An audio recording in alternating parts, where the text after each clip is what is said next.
to differentiate permanent happiness with fleeting happiness. So, if the happiness is conditioned on a certain event or a fulfillment or, um, you know, trying to say, uh, basic condition of fulfillment, then what happens is that once that condition changes, right, your happiness will go away. So let's say that today you've achieved something, you're happy for a little while, and then the next moment when something else happens, that happiness goes away and then some other emotion takes over. But permanent happiness is only once you realize that you already are from the starting point permanently happy, right? That's what we keep talking about, to know your true nature. So your true nature, as we say Satchit Anand, right? We say ever existent, ever conscious, ever new bliss, right? So it's blissful. It's always peaceful, and peaceful translates into being. If your if your peace is undisturbed, then you're joyful from within all the time. And then that joy, if you hold on to it, is not dependent on anything else that's happening in external circumstances.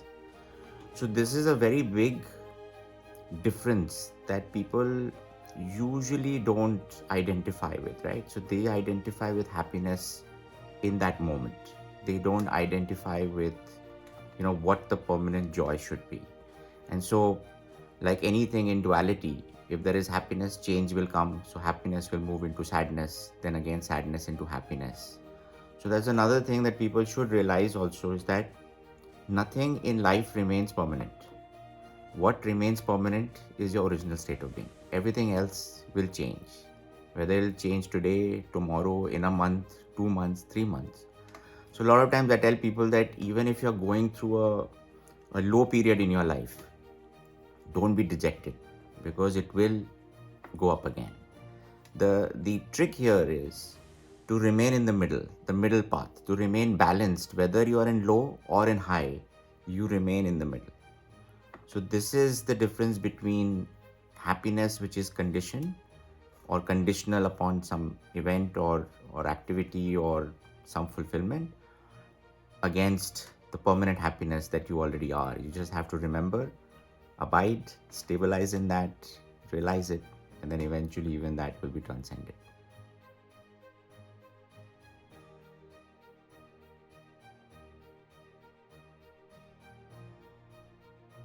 The only purpose of life is to know one's true nature, right? I think the important part here is for people to understand.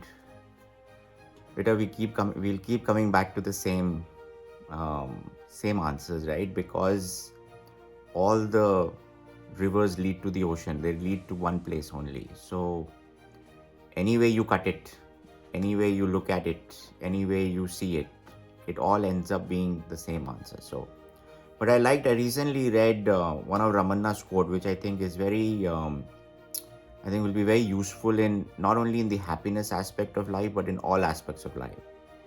It says, "What comes, let it come. What goes, let it go. See what remains." So, if you can truly understand the essence of this quote, what Ramanna was trying to say is that whatever is coming, let it come, don't be attached to it. Whatever is going, let it go, don't be attached to it. And then at the end of the day, see what remains. So in life, it will come and go, come and go, come and go. Whether it is, fleeting happiness, whether it is fleeting sadness, whether it is fleeting suffering, whether it is fleeting, you're on the top of the world, whether you are a poor person or you are a, billionaire, it will all eventually keep changing. And I always tell people also that death is the biggest leveler of all things. So what happens is that whether at the end of the day, whoever you are, right, death has to come. Buddha had a very good one. Buddha said that whatever comes into being must pass, right? So if you can understand that, so hence don't hold on to anything. So I think from the happiness perspective, no real quote comes to mind which can be applicable there. But I think the most important one would be to remember who you truly are, and then hold on to that, hold on to that remembrance. And you'll find that as you hold on more and more, you know, as you become more and more peaceful, just the joy, just it remains. It None of the outward activities or outward circumstances have any effect whatsoever. It could be the worst situation that you could be at that moment, but even then, it remains, you always remain calm and peaceful. So happiness, you have to people use happiness in a very loose way here, right? So true happiness, I would say, is the joy within, and that is permanent. That you've just forgotten about it. That's all. You are joyous. You're happy from day one, from the time you're born. You've just forgotten about it. Anxiety is also an emotion, right? And what you have to contemplate on or understand is that anxiety, all of these emotions start from your mind, which is nothing but a collection of thoughts. And self-inquiry is nothing but the practice to ask the question, where are these thoughts arising from? Where are these coming from? So you have to keep going back to the origin of any thought or any emotion. And when you find that this emotion or thought is attributable to an entity which you are attributed to yourself, you find that this entity not being there, hence the emotion is not there. Now, all emotions are also in relation to your breath, right? So I think we've had this conversation before, that one is that the permanent solution to all your problems is to realize the self or to abide in the self, right? So that means to come to a point where these emotions or these triggers don't even occur. And that can only happen in your original state of being. That means that no thought is arising. So at a point will come, self-realization is nothing but a thought-free state. That means that no thought is arising there. Nothing is going on, right? It's a space or an awareness of nothingness. So till you are not in that permanently, thoughts will keep coming, thoughts will arise, that's their job. You cannot stop it.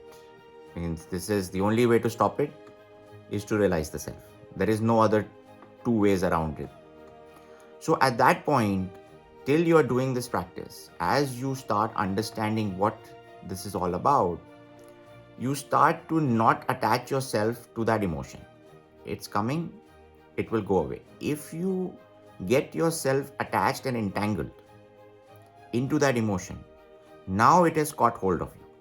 Now one thing will lead to the other, So try and practice this. If you ever get anxious, two things you can do. First is to focus on your breath.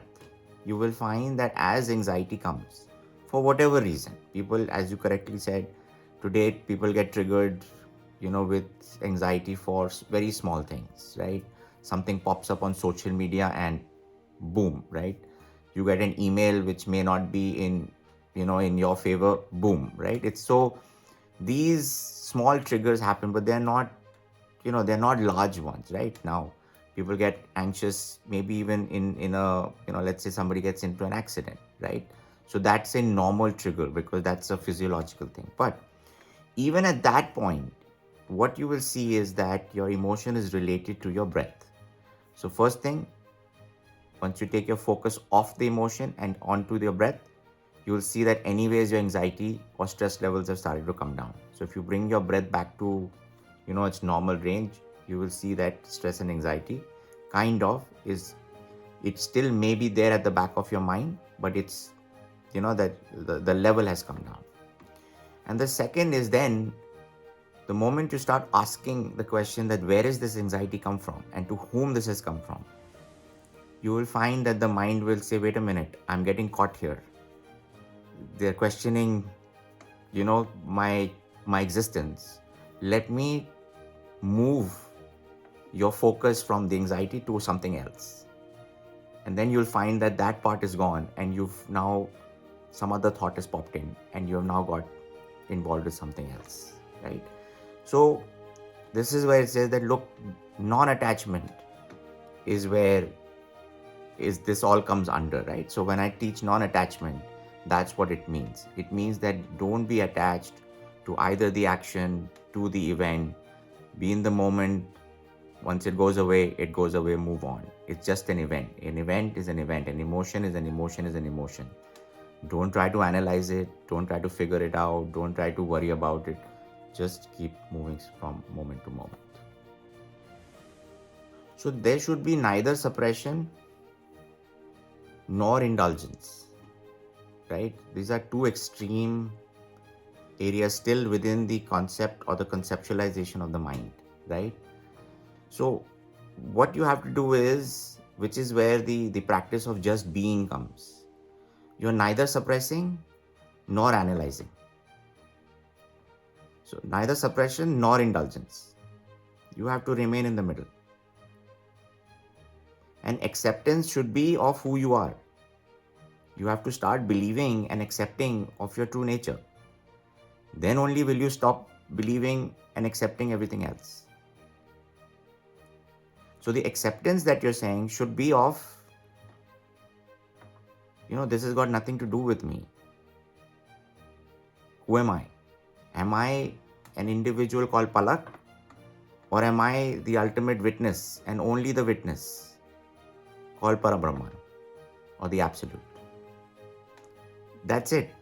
This whole game is about that belief and acceptance, which is where faith comes in. Belief and acceptance plus acceptance equals faith of something which is unknown. Faith, and the second is patience. So in this instant, if you want a quote, you have to go with Sai Baba's quote, which says, you will cross the bridge with Nishtha and Saburi. Nishtha means patience. Nishtha means faith. Saburi means patience. Faith and patience will see you through. Non-dual means no two. So in this case, so the biggest proponent of non-dualism was Adi Shankaracharya, right? Where he started the philosophical movement of Advaita, right? Which is what we call non-dualism. And the starting point of this was from the basis that truth is non-dual, which is why I also tell you in my first understanding that truth is non-dual, right? And as a simple common sense, it also makes sense because the truth cannot be dual. By its very definition, if the truth is dual, then it does not remain the truth, right? The truth cannot keep changing. Otherwise, it cannot be called the truth, right? There could be different facts, different things, but truth per se cannot be in dual, right? It cannot have dual meaning. Truth is the truth. So when we say Satya Advaita hai, that's what it means. The truth is not. Now, what does non-dualism, what does this mean? What is the truth? So the truth in non-dualism, or truth as defined as non-dualism, basically says that the underlying essence of everything is one and the same. That means that the starting point for everybody, whether it is a human being, whether it is an animal, whether it is a plant, whether it is a stone, whether it is a desk, chair, your glasses, whatever you want to call it, the underlying essence and the starting point of everybody is one and the same. And that essence is permanent, it's unchanging, it does not have any attributes, no qualities, Nothing whatsoever, except for existence. So it exists. Reason why it exists, because we know that we exist. So there is never a debate on the question of existence. The debate is what is the form and nature of existence. There is no disparity, whether it be dualism or non-dualism. There is no disparity about or question about existence. We all agree whatsoever. All philosophical documents or religions or whatever you want to call them, everything does not have any question. They all come and meet at one point, which says that existence is there. They then get where the real debate starts happening is what is the form and nature of existence, right? Are there two? Is there matter? Is there energy? Is there thoughts? Is there consciousness? What is it? What is the origin? And in the origin, this question of non-dualism and dualism does not arise. Because if, as per non-dualism, if there are no two, then who is asking the question to whom?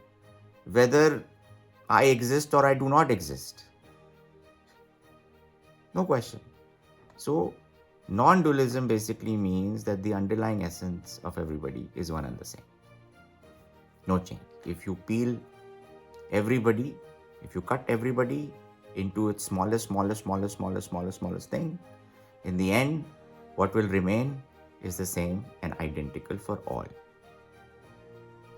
So this is what it means by non-dualism. Now, if you can hold steadfast to this understanding and knowledge that everybody is one and the same, then why the division? What is the question about my happiness or his happiness, my sadness or his sadness? So where the issue comes is when you've taken this essence and you have now started to believe that there is something built on top of that essence. And that is nothing. What has been built is your individuality or individual existence. This is when the I, me, my, he, she comes, is where all the difficulties start. But if you can let go of this my, me or he and she, even if you can't get to the point of self-realization, but even if you start by removing this idea of duality, by removing this idea of division that you and the next person next to you are two different people. If you have this idea and if you can remove that look, me and the next person is one and the same, beyond your individuality and his or her individuality, then will you ever fight with the other person? Will you ever have anything bad to say about the other person? You will only love that person the way you love yourself. Will you have any conditions attributable to that person? Because you don't have any conditions on yourself. Then why do you put conditionality onto somebody else? This is the illusion. So when Ramanna said that individuality is the illusion that makes you believe that you're not identical to God, once this illusion is dispelled, what remains is God. That is what this means. That is what non-dualism means at its true level. So you can't control it, beta. Once it comes, right? Which is why this self-inquiry is so important, because the more you do self-inquiry, before it arises, if you can control it.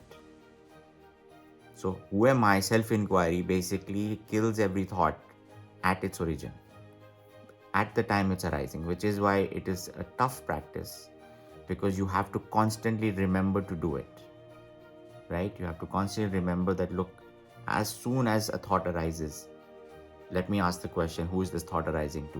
Where is it coming from, right? Who am I? So if you continue doing this, so you have to have certain amount of focus. Right now what happens, the mind is all over the place. So if it's all over the place, how will you even remember doing this practice? right? Which is why we say start with meditation or mantras or japas. Right? So anger cannot be, once it arises, it cannot be controlled. So, but anger is not a good emotion to have. I think I've said this in the book. I've said this to people, because once it comes, it takes complete control of your life. At that moment, it's in control. You've lost it. So I think where anger can be controlled, per se, is through different practices. You can either do through meditation, so you become calmer, so that anger does not arise as much. And that will come from being peaceful within. And that will again come from being in the middle path, right? Which is in the balance, that nothing affects you, whether low or high, right? So, and then the real trick here, I think more than that, is that not to get hung up on that emotion. So what will happen is you'll get angry, and then you keep coming back to it, either in the form of, again, anger, so aftershocks like an earthquake. So I would say anger is like an earthquake within. To give you an example or an analogy, I think anger, you can equate in your body, what happens is like an earthquake that happens, right? And it's like a time bomb that's gone off, like an earth, it's completely shaken every particle in your body. And then you will have aftershocks of it. You will have aftershocks in the way of analyzing, hey, why did I get angry? What did I do? I should not have done this, I should not have done that.